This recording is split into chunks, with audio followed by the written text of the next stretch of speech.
오늘 본문의 말씀은요, 예수 그리스도를 구주로 고백하고 하나님의 자녀로 살아간다는 게 뭘까? 지난주에는 빛의 자녀로 열매 맺으며 살아가라. 그전에는 사랑의 열매를 맺으며 살아가라. 오늘은 지혜 있는 자 같이 살아가라는 거예요. 지혜 있는 자 같이, 이 얘기는 지혜스러운 사람의 삶의 방식으로 살아가라는 거예요. 그래서 첫 번째 16절에 세월을 아껴라. 두 번째로는 17절에 주님의 뜻이 무엇인지 이해하라. 세 번째는 성령의 충만함을 받아라. 이것이 지혜로운 삶의 방식이다라고 얘기를 해줘요. 그러면 지혜로운 삶의 방식으로 살아가면 우리들 신앙생활에 나타나는 네 가지가 있어요. 그거는 교제하는 거예요. 이게 서로 화답하는 거. 여러분, 제가 아내한테 사랑해요, 나 아침마다 당신 얼굴 보고 싶어요, 이 얘기는 결혼하자는 얘기요. 그런데 아내가 이 얘기 듣고 아유, 마음에도 없어, 관심도 없어. 그러면 이게 뭐가 돼요? 짝사랑. 그런데 제가 하는 말에 아내가 화답했어요. 이게 뭐예요? 결혼이고 이게 교제예요. 그러니 오늘 하나님과 내가 하나 되어서 힘써 지킨다는 얘기는 교제하는 거예요. 두 번째로는 나타나는 게 뭐냐? 경배. 경배는 다른 말로 말하면 김경배가 경배가 아니라 하나님 앞에 예배 드리는 게 경배예요. 세 번째로는 이렇게 되면 모든 것이 감사예요. 여러분, 제가 뭐 할 때마다 여러분들은 감사합니다, 이렇게만 대답해요. 자, 제가 합니다. 망했어요. 내 기대대로 안 됐어요. 짜증나는 일만 생겼어요. 여러분, 이게 하라고 하니까 하지만 실제로 우리 삶에 부대끼면 이게 쉬운 얘기가 아니에요. 저도 특별히 운전할 때는 내 속에 이래야 이래 된다는 가치가 많아요. 갑자기 확 들어오면 요새는 덜해. 그래도 갑자기 확 들어오면 나도 모르게 이게 나와요. 미안해요, 나 아직 덜 된 거 인정해요. 그런데 여러분들도 살다 보면 자기 삶에 가치가 있어요. 그 가치가 충족이 안 되면 욕구불만이 되고 원망불평이 되는데, 오늘 본문의 말씀은 성령이 충만해서 그리스도의 그 뜻이 무엇인지 깨달아지고 정말 그리스도의 뜻대로 살아가는 사람에게는 감사가 있다는 거예요. 그리고 무엇이 나타나냐면 서로 비차간에 복종하라. 다시 말하면 섬기는 일이 나타나는데, 여기서 복종한다는 단어는 어떤 의미냐면은 내가 낮아지고 상대방이 살아나는 거예요. 따라합시다. 내가 죽고 네가 사는겨. 옆에 분한테 니라고 그러면 기분 나빠할 수 있잖아요. 내가 죽고 장로님이 사는 거예요. 내가 죽고 권사님이 사는 거예요. 내가 죽고 배우자 당신이 사는 거예요. 내가 죽고 부모님이. 여러분, 이 일이 평상시에 자기 자신의 마음의 생각과 감정을 꺼져보내서 훈련시키지 않으면 우리는 막다른 골목에 부대꼈을 때에 예수를 믿었음에도 불구하고 훈련되어지지 않아서 우리는 비참한 삶을 살아갈 수 있다는 거예요. 그러니 오늘 본문에서는 이런 내용들을 가지고 말씀을 전할 때에 여러분의 삶의 자리에 하나님의 은혜와 하나님의 열매가 충만하기를 주님의 이름으로 권면하며 축복합니다. 15절은 이런 얘기입니다. 우리가 어떤 방식으로 살아갈까? 함께 봉독합니다. 그런즉 너희가 어떻게 행할지를 자세히 주의하여 지혜 없는 자 같이 하지 말고 오직 지혜 있는 자 같이 하여.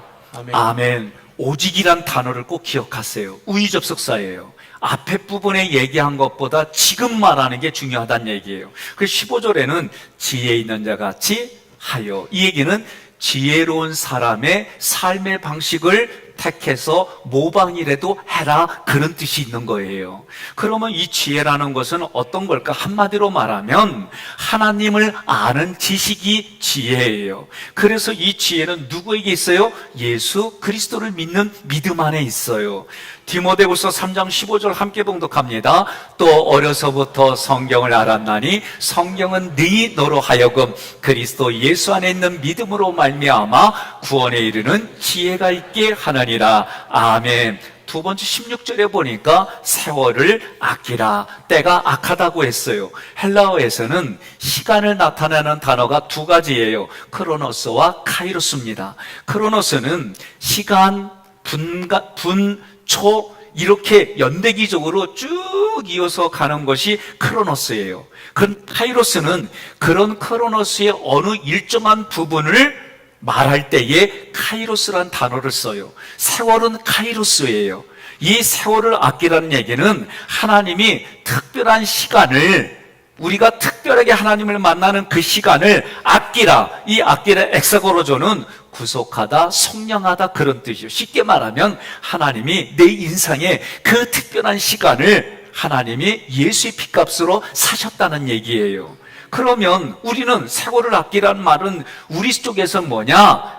하나님의 영광을 위하여 살아가라. 하나님의 영광을 위해서 살아가야 될 이유가 뭐냐? 그렇게 살지 않으면 세상은 타락한 것으로 가득 찼기 때문에 우리도 그 타락한 것에 휩쓸려 갈 수 있다는 거예요. 자, 때가 악하니라. 이 악하니라는 얘기는 속까지 부패했다는 얘기예요. 세상은요, 속까지 다 부패했어요. 그런데 예수님은 어떻게 해요? 그 부패한 곳까지 찾아와서 우리를 살려내는 거예요. 그래서 성경은 시제가 뭐냐? 지금은 구원의 때라는 거예요. 우리가 찬양하죠. 지금은 엘리야의 때처럼, 지금이 뭐요? 구원의 때다. 이 얘기는 이렇게 생각하세요. 내가 지금 갑자기 하나님께 부름받았어요. 내가 지금 하나님께 소천했어요. 쉽게 말하면 죽었어요. 그러면 내 상황의 영적인 수준, 영적인 상태가 그대로 하나님 앞에 지금이 되는 거예요. 그러니 우리는 신앙생활을 뭐예요? 지금 구원의 때고, 지금 은혜 받을 때고, 지금 나눌 때다, 이 얘기요. 17절. 그러므로 어리석은 자가 되지 말고 오직 주의 뜻이 무엇인지 이해하라. 주의 뜻을 이해할 뿐만 아니라 분별해서 사는 거예요. 성도는요, 예수를 아는 사람이 성도예요. 예? 거룩한 무리예요. 그런데 그 하나님의 은혜를 알지 못할 때가, 그때가 악한 생활이에요. 사회에 인류애가 있어요. 인류를 공언해요. 그래도 예수를 모르면 그 사람은 지옥 가요. 이게 성경이 말하는 거예요. 그러니 악인이라는 것은 예수를 그리스도로 고백하지 않는 사람이 악인이 되는 거예요. 여러분과 저는 하나님의 기준으로 살겠다고 결단했어요. 그런데 살다 보니까 세상의 기준이 들어와요. 악한 것이 들어와요. 그러면서 내 삶의 방향이, 하나님께로 가는 방향이 어그러졌어요. 이런 어리석은 사람들이 되지 말라고 17절 얘기를 하는 거예요. 왜냐? 세대가 너무 악하다는 거예요. 예수님께서 우리들에게 원하는 것이 무엇인지 깨달아지고 알아져서 우리는 그것을 성취하려고 어떻게 해요? 말씀을 붙들고 기도하며 살아가는 거예요. 그러려면 어떻게 하느냐? 성령의 충만함을 받으라는 거. 자, 시제가 있어요.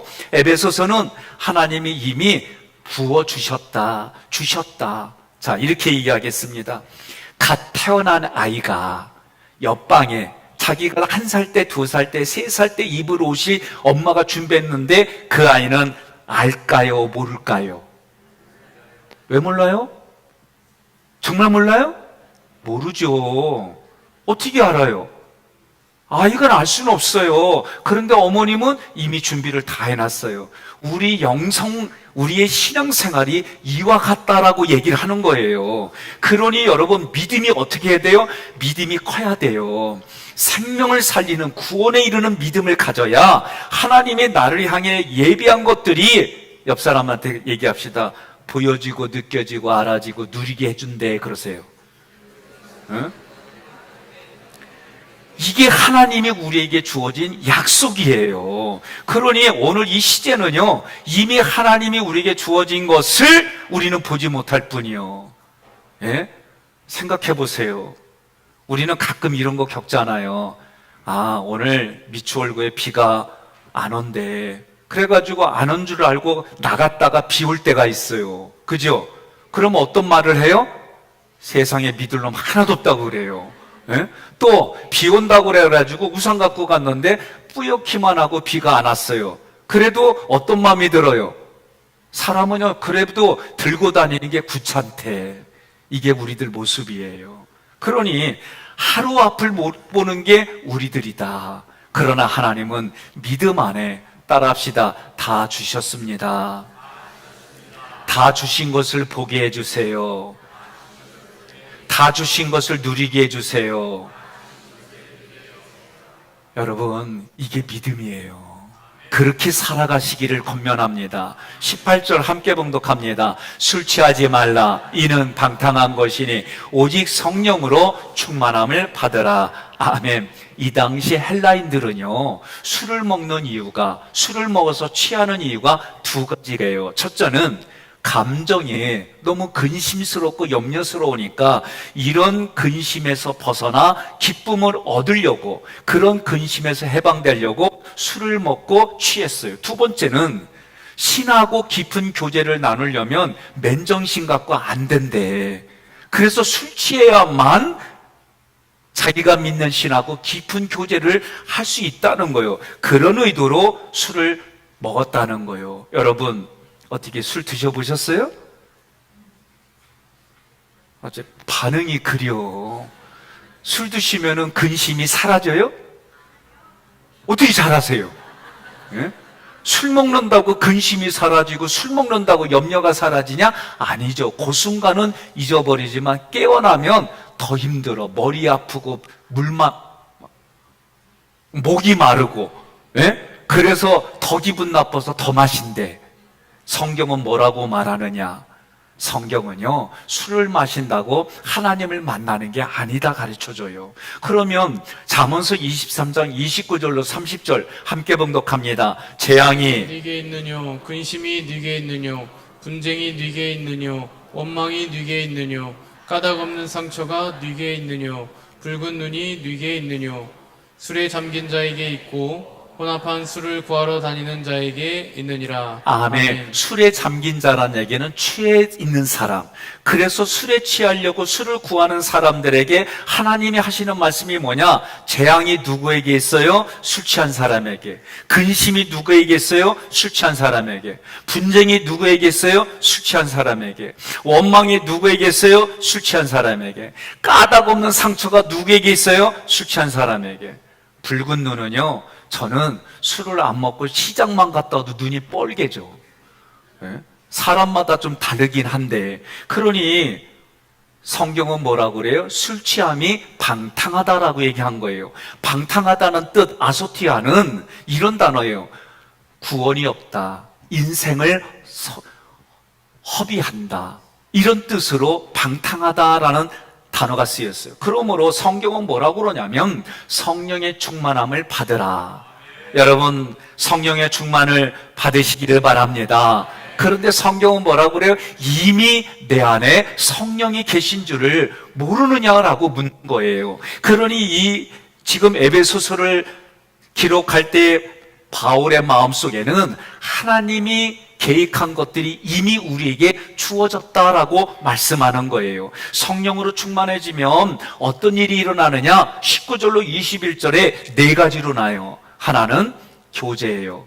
두 번째는 경배예요. 세 번째는 감사예요. 네 번째는 섬김으로 나타나는 거예요. 19절 함께 봉독합니다. 시와 찬송과 신령한 노래들로 서로 화답하며 너희의 마음으로 주께 노래하며 찬송하며. 아멘. 요 글 그대로 냅둬봐요. 시와 찬송과 신령한 노래들로 서로 화답한다는 게 이 교제예요. 조금 앞부분에 얘기를 했죠? 여러분, 교제하기를 원해요? 짝사랑만 하기를 원해요?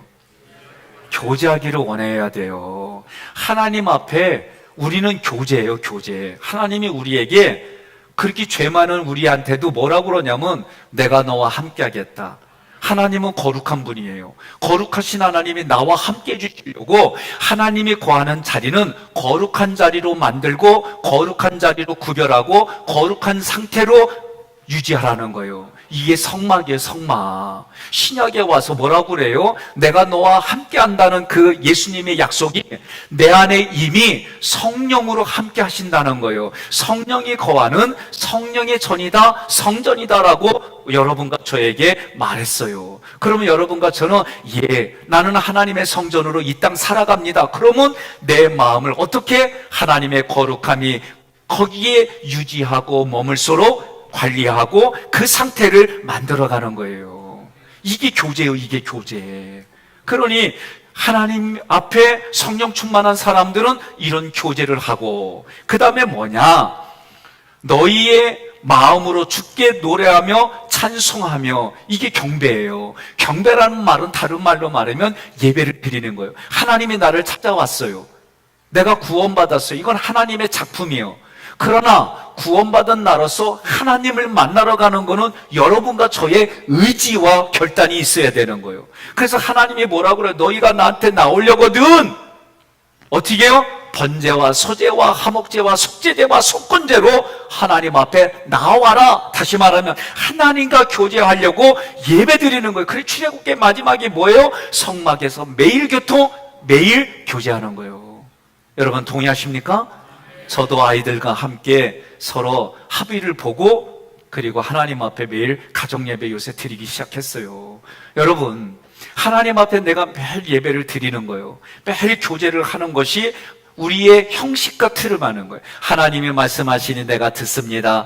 주님, 내가 결단합니다. 하나님이 말씀하시니 내가 듣습니다. 주의 종이 결단합니다. 이런 형식이 오늘 여러분과 제가 지금 드리는 예배의 형식 안에 있는 거예요. 하나님의 말씀하십니다. 주거니 받거니 주거니 받거니, 이게 예배요, 예배. 여러분, 우리는 그렇게 하나님 앞에 나와 예배 드리는 거예요. 노래라는 이 단어는 자신의 마음을 표현하는 거예요. 근데 앞에 신령한이 이렇게 붙어 있어요. 무슨 얘기냐? 내 마음의 희노애락을 얘기를 하면 그냥 사람의 노래예요. 그런데 신령한 노래라는 얘기는 하나님이 나에게 만나주셔서 내 마음 안에 하나님 만난 기쁨과 즐거움을 표현하는 것이 신령한 노래예요. 20절 함께 봉독합니다. 범사에 우리 주 예수 그리스도의 이름으로 항상 아버지 하나님께 감사하며. 아멘. 어떤 상황이 돼도 감사하는 거 잊지 않기를 바랍니다. 그래서 앞부분에 우리가 연습했어요. 내가 망해도 감사합니다. 힘들어도 감사합니다. 뭐해도 감사합니다. 이게 여러분 쉽게 나오기를 주님의 이름으로 권면하며 축복합니다. 21절 함께 봉독합니다. 그리스도를 경외함으로 피차 복종하라. 아멘. 섬기는 거. 예수님 뭐라고? 나는 섬기러 왔노라. 예수님의 약속이에요. 그래서 예수님이 십자가에서 죽으심으로 우리를 섬겨주셨어요. 그러면 섬긴 단어가 할 때는 무슨 뜻이냐면 내가 낮아지고 상대방을 높여주는 거예요. 여러분, 부부싸움 할 때에 섬기면은 싸움이 되겠어요? 안 되겠어요? 안 돼요. 그런데 이혼하는 데 가면은 다 하는 얘기가 뭐라고 그러면 나는 당신을 위해서 최선을 다했대. 아니, 다들 그렇게 얘기를 해요. 최선을 다했다는 거예요. 근데 왜 이혼할까? 섬기지 않았기 때문에 그래요. 예? 여러분, 섬기시기를 바랍니다. 하나님과 우리의 관계도 결혼으로 얘기를 했어요. 그러면 얘기가 뭐예요? 하나님이 먼저 죽으시고 우리를 살려주셨어요. 이제는 내가 뭐 하는 거예요? 내가 죽고 예수님이 사는 삶을 사는 거예요. 이게 우리 삶에 적용되는 건 뭐예요? 내가 죽고 배우자가 살고, 내가 죽고 자녀가 살고, 내가 죽고 부모가 살고, 내가 죽고 이웃이 살고. 옆에 분한테 그래요. 속으로 아멘하면 이거 1시간도 간다 그러세요. 응? 여러분들이 교회에 왔어요. 내 삶의 열매를 가지고 예배드리는 거예요. 예배드릴 때마다 꼭 한 가지씩 결단하고 가시기를 바랍니다. 오늘 말씀을 보니까 성령이 하나 되게 한 것을 힘써 지키는데, 그러려면 어떻게 하느냐? 지혜로운 자로 살아가라는 거예요. 마태복음 10장 16절 함께 봉독합니다. 보라, 내가 너희를 보냄이 양을 이리 가운데로 보냄과 같도다. 그러므로 너희는 뱀같이 지혜롭고 비둘기같이 순결하라. 아멘. 자, 충성된 열심은 있어요. 그런데 지혜롭지 못해요. 그러면 교회 평안을 다 깨요. 순결을 깨요. 부부간에도 충성되고 열심히 있고 성실한데 지혜롭지 못해요. 그러면 어떻게 돼요? 관계가 뻐거워요. 오직이란 단어가 오늘 말씀에 세 가지가 나왔어요. 15절 오직 지혜 있는 자가 지혜하여, 17절 오직 주의 뜻이 무엇인지 이해하라, 18절 오직 성령으로 충만함을 받으라. 그런데 이 세 가지가 우리 삶에 실제로 나타나는 걸 보면은요, 먼저 18절부터 해석하고 받아들여야 우리 삶에 물이 흘러가는 것처럼 우리 삶에 영적인 열매들이 그렇게 열려요. 18절이 뭐예요? 이미 성령이 충만하고 있다는 걸 인정해야 돼요. 여러분, 성령이 이미 내 안에 계시고 그 성령의 충만함을 위해서 기도하시기를 바랍니다. 그렇게 성령이 충만해지면 어떻게 해요? 주님이 예수가 그리스도라는 게 더 깊이 깨달아지고 예수 그리스도가 하신 일들이 내게 감동이 되어지고 예수님이 했던 그 말씀들이 내게 주옥같이 꿀송이와같이 달아지고 그리고 삶의 많은 부분들이 이해가 되어져요. 그러면서 내가 그때 분별하고 행동으로 나오는 게 지혜 있는 자로 지혜로운 삶의 방식으로 살아가는 모습이 됩니다. 그리고 나서 그 삶에 무엇이 있어요? 교제가 있고 경배가 있고 감사가 있고 섬김이 나타나요. 자, 오늘 이 내용을 PPT로 구조도로 준비했어요. 결론을 짓겠습니다. 자, 지혜 있는 자 같이 하여, 이 말씀은 이런 뜻이에요. 빛의 자녀와 같은 방식으로 사는 삶이 지혜 있는 자의 삶이다. 이 지혜 있는 자의 삶의 첫 번째, 지혜 있는 자같이 사는 삶은 세월을 아끼는 삶이다. 두 번째, 주의 뜻이 무엇인지 이해가 되어져요. 세 번째, 성령의 충만함을 받는데 우리 삶의 실제로는 세 번째, 두 번째, 첫째 이렇게 흘러가게 돼 있어요. 이렇게 살아가는 삶에는 네 가지가 나타나는데 그 네 가지는 주의 이미 성령의 충만함이 인정됐고 이해되어지고 지혜 있는 자로 살아가요. 이렇게 되어진 다음에 나타나는 네 가지는 교제하면 읽으세요. 교제, 경배, 주께 노래하며 찬송합니다. 감사, 범사에 하나님께 감사를 드립니다. 섬김, 나를 낮추고 다른 사람을 높이는 삶입니다. 이런 삶을 위해 살아오신 여러분들, 이번 한 주간도 남은 생애에도 이렇게 살아가셔서 하나님께 영광 돌리는 삶이 되기를 주님의 이름으로 권면하며 축복합니다.